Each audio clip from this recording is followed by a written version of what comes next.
Hello everyone. So UGC NET examination के लिए last few days बचे हैं एंड ये फ्यू डेज बहुत ही ज़्यादा क्रिटिकल हैं, बहुत ही ज़्यादा इंपॉर्टेंट है आपकी प्रिपरेशन फेज में।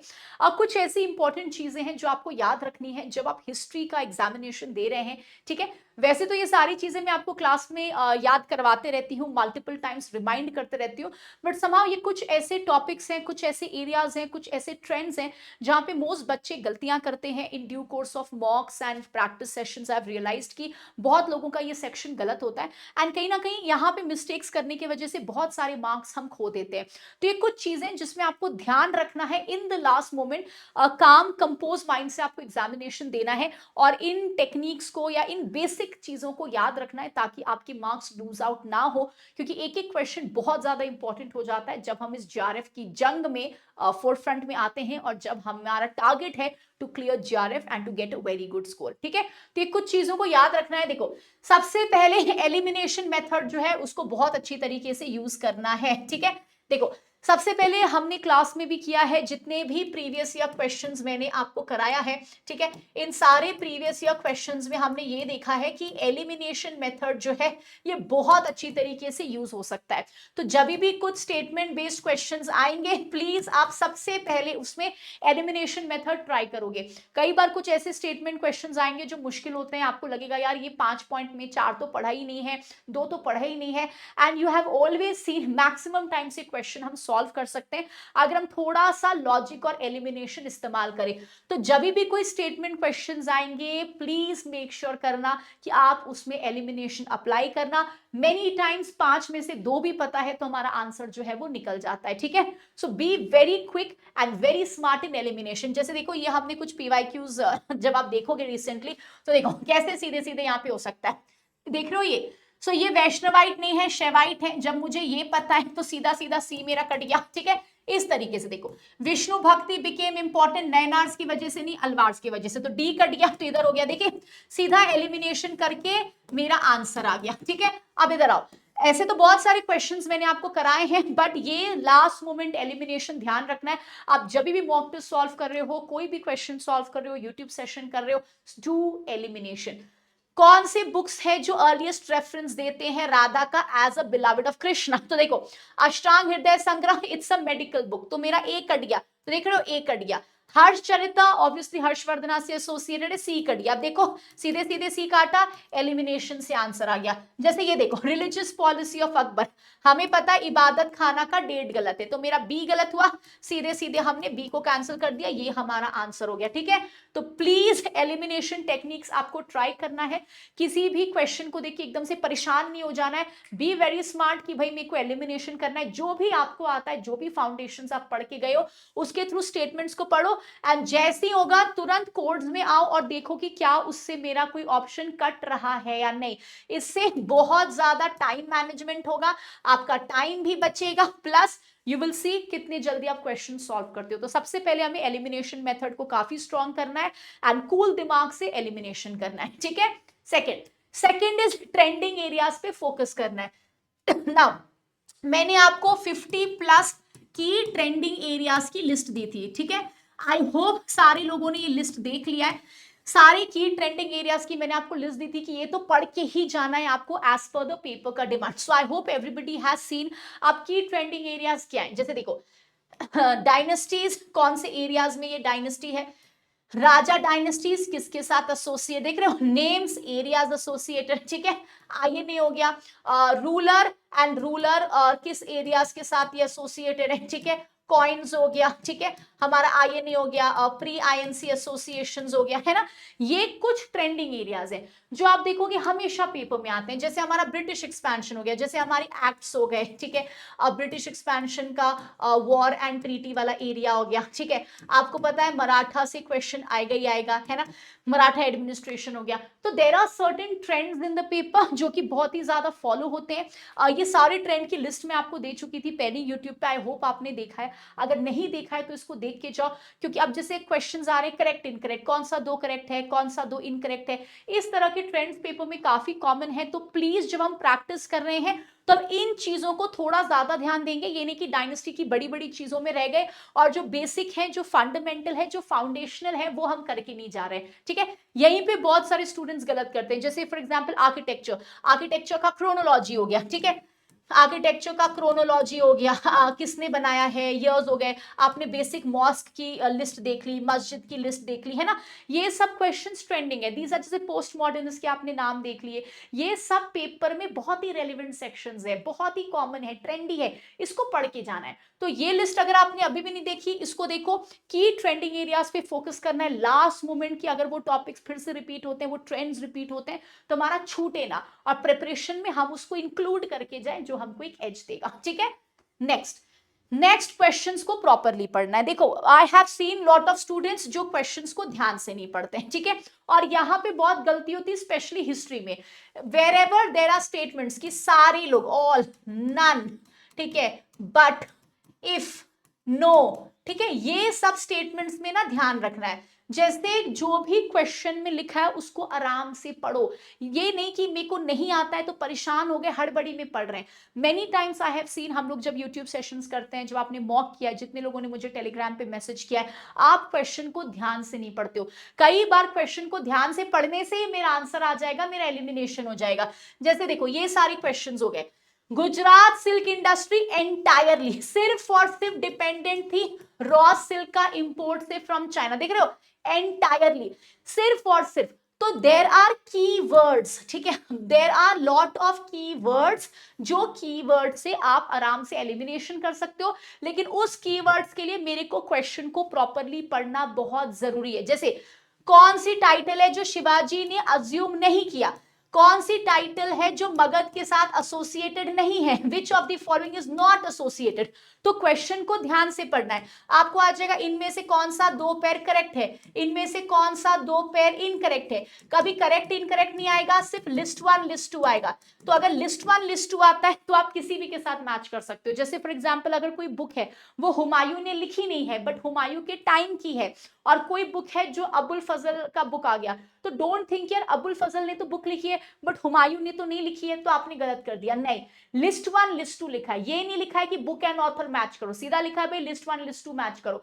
अब वो एक क्वेश्चन बुक एंड ऑथर पे हो सकता है, देखो जो अभी का ट्रेंड है, ठीक है, आपको आ गया लिस्ट 1 एंड लिस्ट 2 मैच करो, ठीक है, एक हो सकता है बुक और एक ऑप्शन में हो सकता है बुक का ऑथर, ठीक है, एक हो सकता है बुक एंड हो सकता है किस रूलर के टाइम पे ये बुक आई थी, एक हो सकता है बुक किस एरिया में ये बुक आया है, ठीक है, ऐसे हो सकते हैं। तो कैसे भी क्वेश्चंस आ सकता है, एक हो सकता है बुक, एक हो सकता है मेरा थीम। अनटिल अनलेस लिस्ट 1 और लिस्ट 2 में क्लियरली मेंशन नहीं है, कोई भी रैंडम मैच तो फॉलोइंग आ सकता है, करेक्ट इनकरेक्ट आ सकता है। तो क्वेश्चन को ध्यान से पढ़ना है। अभी जैसे लिस्ट 1 लिस्ट 2 आपको एसोसिएशंस आ गए, लोगों का नाम आ गया, हो सकते हैं वो फाउंडर नहीं है, बट क्या आपसे फाउंडर पूछा गया है, तो ये गलतियां नहीं करनी है, ठीक है। क्वेश्चंस को ध्यान से पढ़ना है कि मेरे से पूछ क्या रहा है और हम आंसर क्या कर रहे हैं। कीवर्ड्स की एरियाज में बहुत ज्यादा ध्यान देना है, क्योंकि बहुत लोग इसमें गलती करते हैं, ठीक है।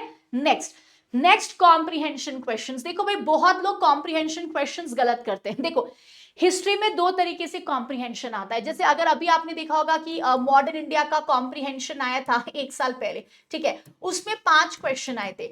उस 5 क्वेश्चन में 3 क्वेश्चन का जो आंसर है वो हमारे पैसेज में था, ठीक है, लेकिन 2 क्वेश्चन का जो आंसर है वो पैसेज में नहीं था।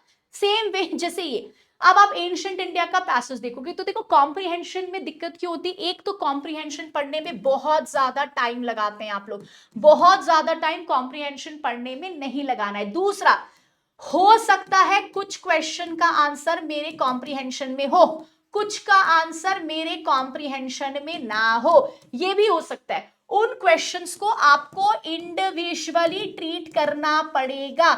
जैसे ये देखो, ये जो पूरा का पूरा पैसेज है, ठीक है, दिस इज अबाउट राजा, कैसे राजा जो थे उनको वेज कैसे मिलता था, क्या राजा टैक्स लेते थे नहीं लेते थे, दूसरों ने क्या बोला, ऐसा।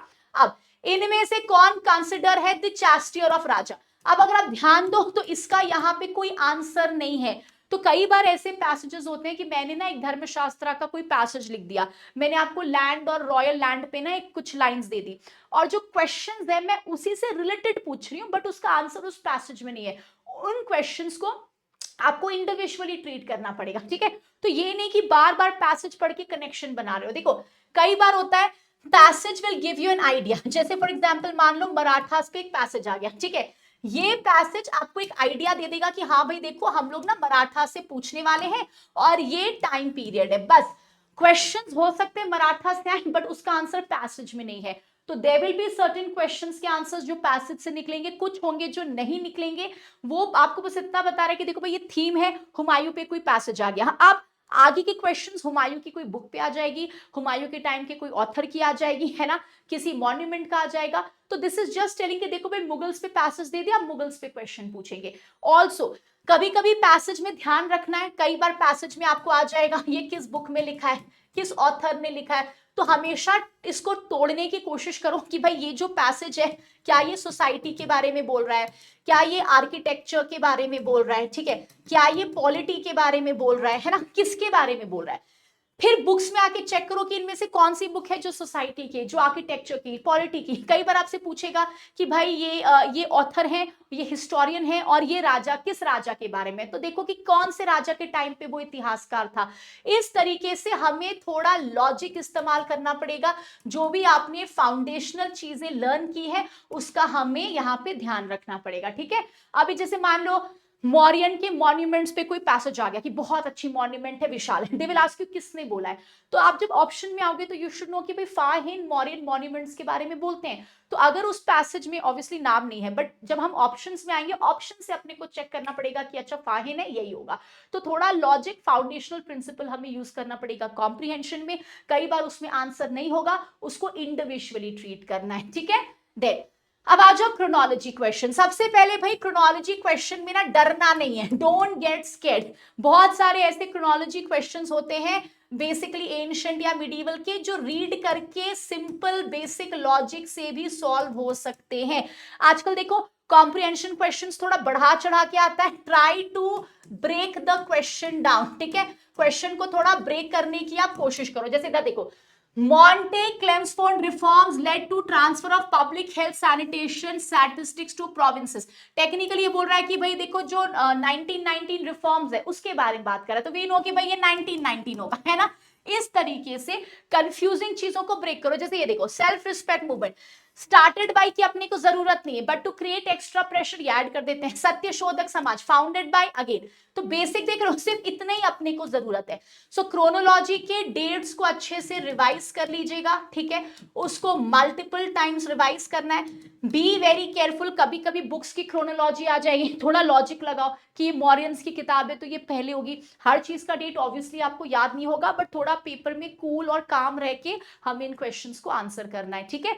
Please revise as many dates as possible. Exam के पहले अप्रोक्सीमेटली 10 से 15 क्रोनोलॉजी आते हैं और हम इसको गलत नहीं कर सकते, ठीक है। नेक्स्ट, अच्छा, don't get bothered by miscellaneous questions. देखो पेपर में कुछ क्वेश्चंस होंगे जो बहुत इजी होंगे, कुछ क्वेश्चंस होंगे जो हार्ड होंगे, कुछ क्वेश्चंस होंगे जो मीडियम लेवल के होंगे, ठीक है। रिमेंबर, पेपर हमेशा हमारा मीडियम टू डिफिकल्ट ही होता है, ठीक है। ये पेपर का स्पेसिफिकली हमारा लेवल होता है, ठीक है। प्लीज रिमेंबर, इजी क्वेश्चंस को गलत नहीं करना है, ठीक है। डोंट बी ओवर एक्साइटेड कि वाओ इतना इजी है, नहीं। मीडियम में एलिमिनेशन और लॉजिक देख के क्वेश्चंस को सॉल्व करना है। हार्ड क्वेश्चंस में परेशान नहीं होना है। There will be certain questions आपको लगेगा ये तो सुना नहीं, ये तो पढ़ा नहीं, कोई बात नहीं। अगर आप चाहते हो उन क्वेश्चंस को छोड़ दो, बाद में इन क्वेश्चंस को फिर से कर लेना, come back to those questions and do again, ठीक है। तो कोई टेंशन की बात नहीं है। अब जैसे फॉर एग्जांपल मूवी पे कोई क्वेश्चन आ गया, ठीक है, कोई कोट आ गया किसी रिफॉर्मर का, है ना, हो सकता है ये सब क्वेश्चंस आपको नहीं पता है। कोई ऐसा एसोसिएशन आ गया जिसका आपको नाम नहीं पता है, कोई ऐसा बुक आ गया आपको लगता है यार पता नहीं ये कौन सा वन लाइनर में पूछ रहा है, ठीक है, कोई बात नहीं। देयर विल बी से 5-6 क्वेश्चन जो तुम्हें लगता है यार ये क्या है, नहीं पढ़ा, कोई बात नहीं, 100 क्वेश्चंस हमारे पास हैं, उसमें से अगर अपने को 10 ऐसा लगता है यार ये तो नहीं पता है, नहीं सुने, कोई बात नहीं, जो 90 क्वेश्चंस हमारे सिलेबस से हैं, जो आपको लगता है हाँ यार ये पढ़ा है, हमें वो सही करने हैं। तो ये ना हो कि यार इन क्वेश्चंस की वजह से मुझे जो आता है मैंने उसको भी गलती कर दिया, क्योंकि सडनली मेरा कॉन्फिडेंस ब्रेक कर गया कि मुझे ये मूवी नहीं पता है। प्लीज उन सारे क्वेश्चंस में ज्यादा फिक्सेट नहीं होना है। अगर आपको फर्स्ट अटेम्प्ट में नहीं आ रहा है, कोई बात नहीं, आगे बढ़ो। जो बेसिक फाउंडेशनल क्वेश्चंस है हमको वो सही करने हैं। वो कुछ कोट आ गया, कोई बुक का नाम आ गया, आपको लगता है नहीं सुना है, कोई बात नहीं, उसको छोड़ के आगे बढ़ो। बाद में आके जो आपको सबसे क्लोजेस्ट ऑप्शन लगेगा वो मार्क कर देना। उन क्वेश्चंस के गलत होने के बाद भी आपको जीआरएफ मिल जाएगा। तो आपको एकदम सा टेंशन में नहीं आना है, क्योंकि जैसे हम हार्ड क्वेश्चंस का टेंशन लेना शुरू करेंगे, जो कि मिसलेनियस सेक्शंस के हैं, जैसे मैं मूवीज एंड ऑल की बात कर रही हूँ, ठीक है, अगर हम इन पे टेंशन लेना शुरू करेंगे तो जो मेरे इंपॉर्टेंट सेक्शंस हैं, जो मुझे जीआरएफ दिला सकता है, मेरा वो गलत होना शुरू हो जाएगा। तो please be very smart in your approach, ठीक है, कि ठीक है कुछ क्वेश्चंस हार्ड है, अगर वो मुझसे नहीं बन रहा है कोई बात नहीं, पहले मैं सारे को निपटाती हूँ, फिर वापस से आके इन क्वेश्चन से डील करेंगे, ठीक है। तो please be smart, don't waste time. और ये नहीं कि पहले से जज जूरी बन गए, ठीक है। अगर कुछ क्वेश्चंस पेपर 1 के मुश्किल लग रहे हैं, आगे बढ़ो, कुछ क्वेश्चंस हिस्ट्री के मुश्किल लग रहे हैं, आगे बढ़ो। अपने आप को कंपेयर करने की जरूरत नहीं है जो बगल में बैठा है, ठीक है। डू दोस क्वेश्चंस, नहीं स्ट्राइक कर रहा है कोई बात नहीं, कभी कभी नहीं करता है, आगे बढ़ो, वापस से आके इन क्वेश्चंस को सॉल्व करना है। एग्जामिनेशन में अंडर प्रेशर नहीं रहना है, क्योंकि जितना मेरा दिमाग काम कंपोज रहेगा उतना बेटर एलिमिनेशन कर पाएंगे, उतना बेटर हम आंसर कर पाएंगे, उतना बेटर लॉजिक और फाउंडेशनल नॉलेज लगा पाएंगे। बट अगर टेंशन और प्रेशर में आ जाएंगे तो आती हुई क्वेश्चंस में डर लगेगा, वो क्वेश्चंस गलत होने लगेंगे। दूसरा, डू नॉट बी द जज एंड जूरी। हो सकता है स्टार्टिंग के क्वेश्चंस आपके गलत हो रहे हैं, अब ये मत सोचने लगना कि यार मेरा रिजल्ट क्या होगा, मम्मी पापा को क्या कहेंगे, मेरा करियर का क्या होगा, नहीं, जब तक आप फाइनल सबमिशन नहीं करते हो तब तक तुम्हारे पास चांस है जीआरएफ हासिल करने का, ठीक है। कुछ क्वेश्चंस गलत हो रहे हैं, जजमेंटल मत बनो, पेपर का कट ऑफ कितना जाएगा वो आपका काम नहीं है, आपका काम है मैक्सिमम क्वेश्चन सही करके आना, पेपर में अपना 100% देना। अब लेवल क्या है, कट ऑफ क्या है, वो हमारे हाथ में नहीं है, वो आपका काम नहीं है डिसाइड करना। सिर्फ और सिर्फ क्वेश्चन सही करने पे फोकस होना चाहिए, नेगेटिव मार्किंग नहीं है, सारा करके आना है। And please focus on the paper, consequences पे हमें फोकस नहीं करना है। You have to focus on कि मेरे को जीआरएफ निकालना है, मेरे को मैक्सिमम क्वेश्चन सही करना है, लाइफ के सारे टेंशन प्रॉब्लम साइड, ये एग्जामिनेशन आपकी प्रायोरिटी होनी चाहिए फॉर द 3 आवर्स। सब कुछ भूल जाओ जिंदगी का, सिर्फ और सिर्फ पेपर पे ध्यान देना है, ठीक है। सो ये कुछ ट्रिक्स एंड ट्रिप्स को अप्लाई करना है last moment. And please study well everyone, all the very very best. Please ये सब गलतियां बिल्कुल भी मत करना, क्योंकि बहुत ही फंडामेंटल और फाउंडेशनल मिस्टेक्स हैं। Thank you so much, all the very best.